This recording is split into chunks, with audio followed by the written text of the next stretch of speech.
Assalamualaikum warahmatullahi wabarakatuh. Ini ada pertanyaan. Apa sangat penting memiliki tim inti? Bagaimana jika kita menjalankan kolaborasi dengan agensi saja? Punten kalau pertanyaan receh. Gak, gak, gak apa-apa ya. Gak ada pertanyaan yang receh dan gak ada yang jutaan. Pertanyaan. Malah yang bagus itu lebih banyak bertanya karena pertanyaan itu membuka hal-hal sementara jawaban itu menutup. Ya, menutup. Nah, bagus pertanyaannya. Tim inti sama agensi ya. Jadi gini, kita plus minus aja. Misalkan tim inti itu hmm, ya, tim inti agensi nggak ada yang lebih bagus ya, tidak ada yang lebih bagus atau lebih jelek. Yang ada adalah resiko dan konsekuensi ya. Ada resiko, konsekuensi. Atau kata lain plus minusnya apa? Ini nanti disesuaikan, kemudian nanti dipilih sesuai dengan kondisi dan sumber daya yang ada saat ini.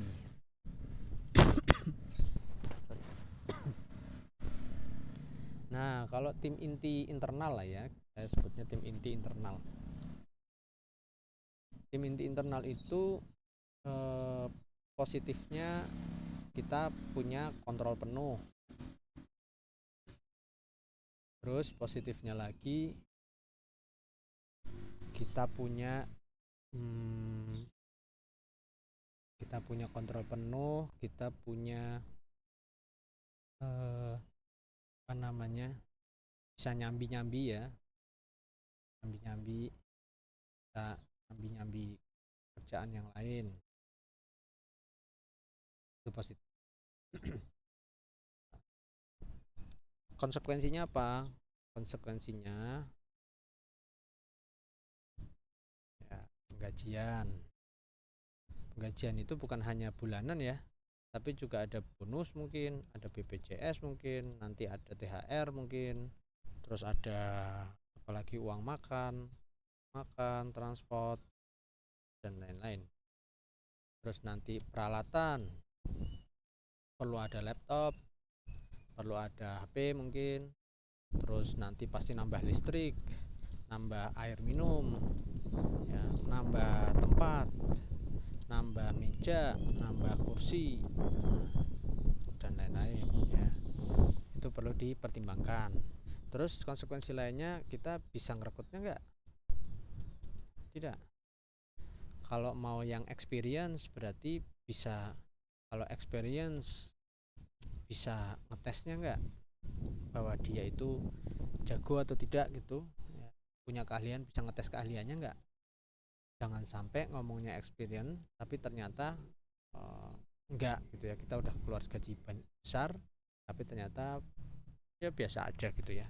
Udah sering bolak-balik di CV bagus, di interview bagus, pas kerja bener-bener kerja ternyata ya gitu aja gitu, B aja gitu ya. Aku juga pernah interview di perusahaan sebelumnya bagus gitu, pas di sini performanya biasa-biasa aja karena beda culture, akan menghasilkan beda performance biasanya. Kalau misalkan yang beginner, nah kita bisa trainingnya nggak? Beginner kan gajinya lebih murah, tapi kita bisa nggak trainingnya? Atau kita mau nggak mengikutkan dia ke training yang lain, training di luar. Ada risikonya, kalau sudah pintar nanti keluar.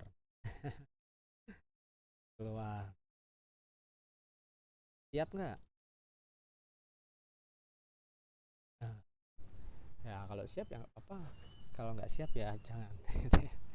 Agency berarti dia biasanya harga relatif lebih murah dibanding dengan kita bangun tim sendiri. Soalnya apa? Kalau agensi biasanya dia resource-nya sudah dibagi.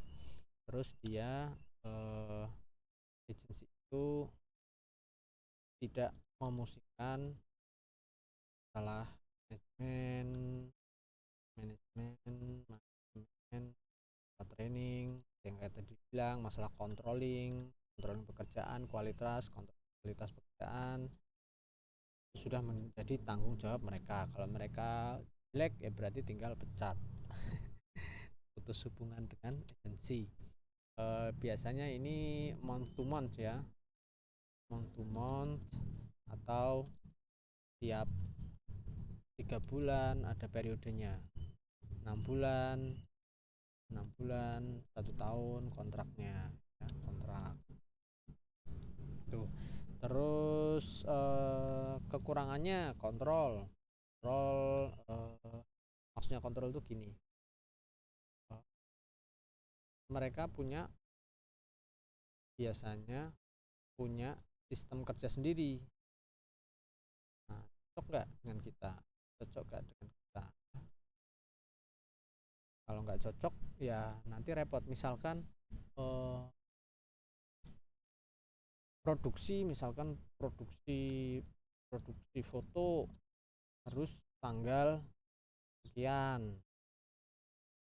15, karena nunggu yang lain. Nah, bisa kayak gitu. Nah, itu perlu diobrolin. Terus perlu memastikan dapat isi yang bagus.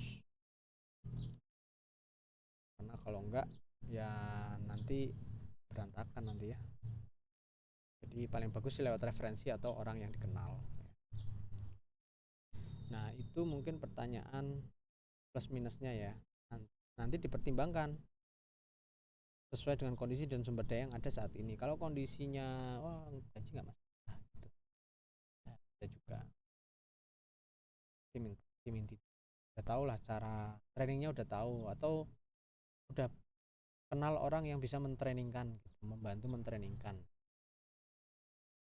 Cari siapa yang pinter, cari temen siapa yang jago gitu, tolong dong bantuin training.